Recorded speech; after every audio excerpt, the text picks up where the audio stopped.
Assalamualaikum warahmatullahi wabarakatuh. Di sini saya akan menjelaskan mata kuliah Anatomi Fisiologi materi sel darah. Dosen pengampu yakni Ibu Fitra Arjuna Qoriah, SST MKEP. Sebelumnya, perkenalkan nama saya Emma Yulia Fitri, NIM P0712421052 dari Prodi Sarjana Terapan Kebidanan semester 1 tingkat 1 kelas B. Bagian 1 yaitu perkembangan sel darah. Di sini saya akan menjelaskan mengenai proses hematopoiesis dan tempat terjadinya hematopoiesis. Proses pembentukan darah atau hematopoiesis dimulai dari sel induk yaitu stem cell. Sel induk ini kemudian mengalami diferensiasi menjadi myeloid stem cell dan lymphoid stem cell. Myeloid stem cell mengalami perkembangan sel yang berbeda yaitu erythroblast, myeloblast, monoblast, dan megakaryoblast. Pada seri erythroblast kemudian akan berkembang menjadi sel eritrosit. Pada seri myeloblast akan berubah menjadi promyelocyst, kemudian berkembang menjadi myelosit. Myelosit kemudian akan berkembang dan berdiferensiasi menjadi zat jenis sel batang yang berbeda yaitu sel basofil, eosinophil, dan neutrofil. Seri monoblast akan berkembang menjadi promonosit, kemudian berkembang menjadi monosit. Lalu sel megaryoblast akan berkembang menjadi promegakaryosit, berkembang lagi menjadi megakaryosit dan menjadi trombosit. Sedangkan lymphoid stem cell berkembang menjadi lymphoblast dan kemudian prolimfosit dan hasilnya menjadi sel matang atau plasma sel. Hematopoiesis terjadi sejak masa embrional. Hematopoiesis menurut waktu terjadinya terbagi atas hematopoiesis prenatal dan hematopoiesis postnatal. Hematopoiesis prenatal terjadi selama dalam kandungan. Hematopoiesis prenatal terjadi atas 3 fase, mesoblastik, hepatik, dan myeloid. Fase mesoblastik dimulai sejak usia mudiga 14 hari sampai minggu ke-10, berlangsung di York-Sac. Sedangkan fase hepatik berlangsung mulai minggu ke-6 sampai kelahiran, berlangsung di mesenkim hepar, dan mulai terjadi diferensiasi sel. Fase myeloid berlangsung dalam sumsum tulang pada usia mudiga 12-17 minggu. Ini menandakan sudah berfungsinya sumsum tulang untuk menghasilkan sel darah. Organ yang berperan dalam proses hematopoiesis adalah sumsum tulang dan organ retikuloendotelia atau hati dan spleen. Jika terdapat kelainan pada sumsum tulang, hematopoiesis terjadi di hati dan spleen. Ini disebut hematopoiesis ekstramedular. Sumsum tulang yang berperan dalam pembentukan sel darah adalah sumsum tulang merah, sedangkan sumsum kuning hanya terisi lemak pada anak kurang dari 3 tahun. Semua sumsum tulang dari sumsum tulang berperan sebagai pembentuk sel darah. Sedangkan saat dewasa, sumsum merah hanya mencakup tulang vertebra, iga sternum, tengkorak, sacrum pelvis, ujung proksimal femur, dan ujung proksimal sebagai pembentuk sel darah. Sedangkan saat dewasa, sumsum merah hanya mencakup tulang vertebra, iga sternum, tengkorak, sacrum pelvis, ujung proksimal femur, dan ujung proksimal humerus. Sebelum proses pembentukan sel darah, pembentukan sel darah atau hematopoiesis dilakukan di suatu tempat yaitu sumsum tulang dan juga pada hati atau spleen yang dilakukan sebagai organ pembantu dalam pembentukan sel darah. Dalam pembentukan sel darah ada beberapa hal yang harus diperlukan.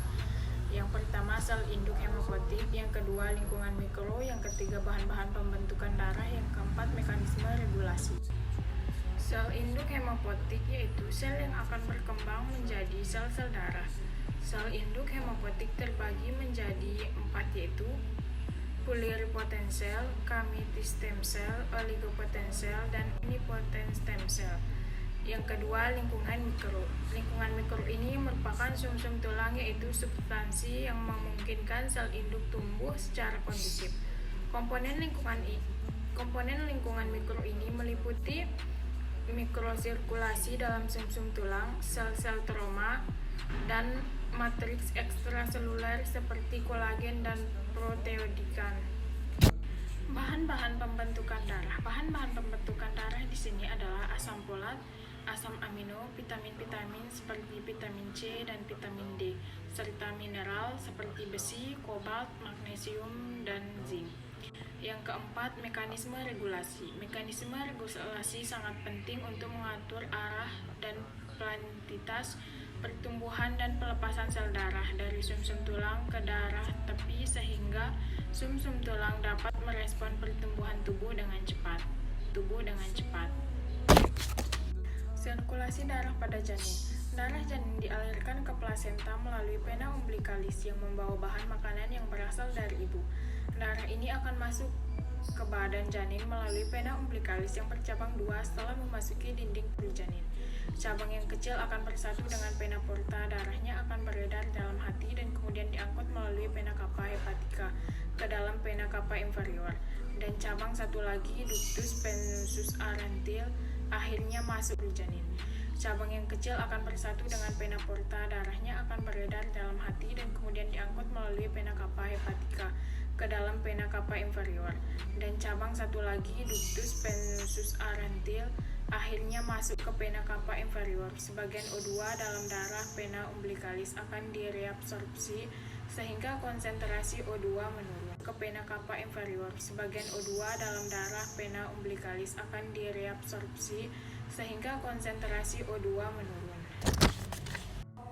Vena cava inferior langsung masuk ke atrium kanan. Darah ini merupakan darah yang berkonsentrasi tinggi nutrisi dan O2 menurun. Darah yang berkonsentrasi tinggi nutrisi dan O2 yang sebagian menuju ventrikel kanan dan sebagian besar menuju atrium kiri melalui foramen ovale.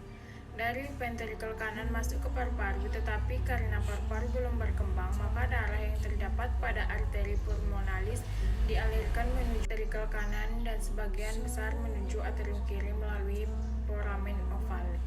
Dari ventrikel kanan masuk ke paru-paru, tetapi karena paru-paru belum berkembang, maka darah yang terdapat pada arteri pulmonalis dialirkan menuju aorta melalui ductus arterius Bothalli. Darah yang ke paru-paru bukan untuk pertukaran gas, tapi untuk memberi makanan kepada paru-paru yang sedang tumbuh. Darah yang berada di aorta disebarkan ke alat-alat badan, tetapi sebelumnya darah menuju ke AA hypogastrias atau cabang dari arteri iliaca communis, lalu ke AA umbilicalis dan selanjutnya ke plasenta. Selanjutnya sirkulasi darah janin akan berulang kembali menerima nutrisi dan O2 dari plasenta melalui ductus venosus arantil menuju vena cava inferior yang kaya akan oksigen atau O2 dan nutrisi. Sirkulasi darah pada bayi. Sistem kardiovaskular mengalami perubahan yang mencolok setelah bayi lahir. Foramen ovale, ductus arteriosus, dan ductus venosus menutup. Arteri umbilicalis, vena umbilicalis, dan arteri hepatica menjadi ligamen. Napas pertama yang dilakukan BBL membuat paru-paru berkembang sehingga darah paru-paru mengalir. Tekanan arteri pulmoner menurun menyebabkan tekanan atrium kanan menurun. Aliran darah pulmoner kembali meningkat ke jantung dan masuk ke jantung bagian kiri sehingga tekanan dalam atrium kiri meningkat. Perubahan tekanan ini menyebabkan foramen ovale menutup. Selama beberapa hari pertama kehidupan, tangisan dapat mengembalikan aliran darah melalui foramen oval untuk sementara dan mengakibatkan sianosis ringan. Tindakan mengakem dan memotong tali pusat membuat arteri umbilicalis, vena umbilicalis, dan ductus venosus segera menutup dan berubah menjadi ligamen.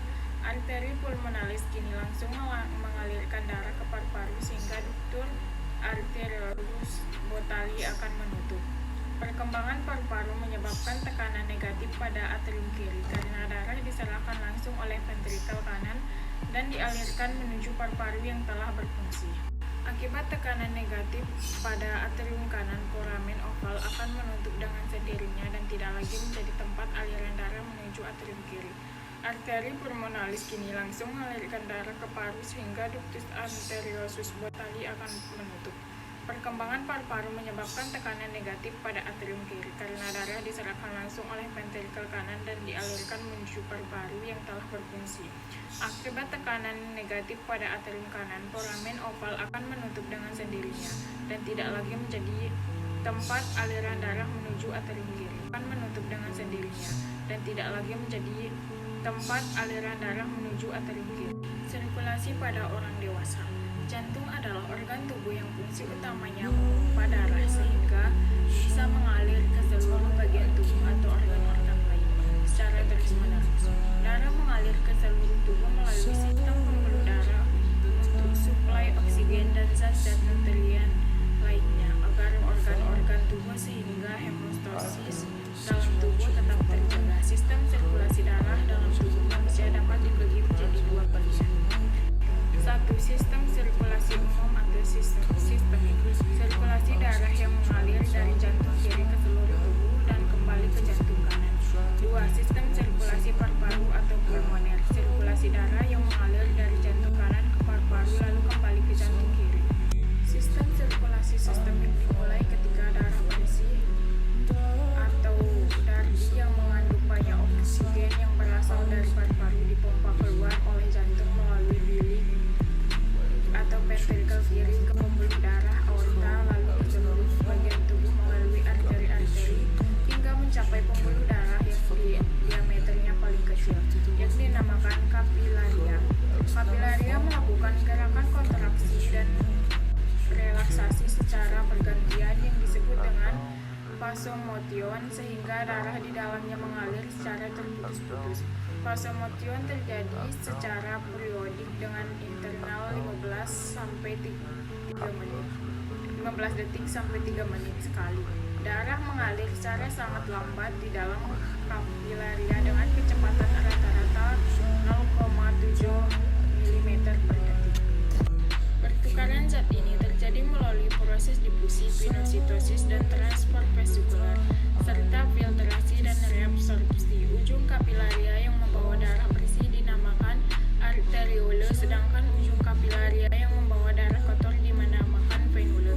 Terdapat hubungan antara arteriole dengan venule melalui capillary bed yang berbentuk seperti anyaman. Ada juga hubungan langsung dari arteriole ke venule melalui arteria vena anastomose. Darah dari arteriole mengalir ke dalam venule, kemudian melalui pembuluh darah balik atau vena terbesar yang jantung kanan yaitu vena cava inferior dan vena cava superior, kembali ke jantung kanan atau serambi atau atrium kanan. Darah dari atrium kanan memasuki ventrikel kanan melalui katup tricuspid. Sistem sirkulasi paru atau pulmoner. Sistem sirkulasi paru dimulai ketika darah kotor atau darah yang tidak mengandung oksigen atau O2 tetap mengandung banyak CO2 yang berasal dari vena cava inferior dan vena cava superior mengalir meninggalkan jantung kanan atau bilik kanan melalui arteri pulmonalis menuju paru-paru atau paru-paru kanan atau paru-paru kiri. Kecepatan aliran darah di dalam arteri pulmonalis sebesar 18 cm per detik. Kecepatan ini lebih lambat daripada aliran darah di aorta di dalam paru kiri dan kanan. Darah mengalir ke kapilaria paru-paru di mana terjadi pertukaran zat dan cairan melalui proses filtrasi dan reabsorpsi serta difusi. Di kapilaria paru-paru terjadi pertukaran gas O2 dan CO2 sehingga menghasilkan darah bersih, darah yang mengandung banyak oksigen. Darah bersih selanjutnya keluar dari paru-paru melalui vena pulmonalis atau vena pulmonalis kanan dan kiri memasuki jantung kiri atau atrium atau serambi kiri. Kecepatan aliran darah di dalam kapilaria paru-paru sangat lambat setelah mencapai vena pulmonalis. Kecepatan aliran darah bertambah kembali seperti halnya aorta, arteri pulmonalis hingga kapilaria juga mengalami pulsasi atau berdenyut. Paru-paru sangat lambat setelah mencapai vena pulmonalis. Kecepatan aliran darah bertambah kembali seperti halnya aorta, arteri pulmonalis hingga kapilaria juga mengalami pulsasi atau berdenyut. Selanjutnya darah mengalir dari atrium kiri melalui katup mitral atau katup perdaun 2 memasuki ventrikel kiri lalu keluar jantung melalui aorta, maka dimulailah sistem sirkulasi sistematik atau umum dan seterusnya secara berkesinambungan.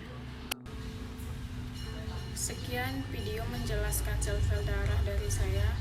Jika ada kesalahan kata mohon dimaafkan. Wassalamualaikum warahmatullahi wabarakatuh.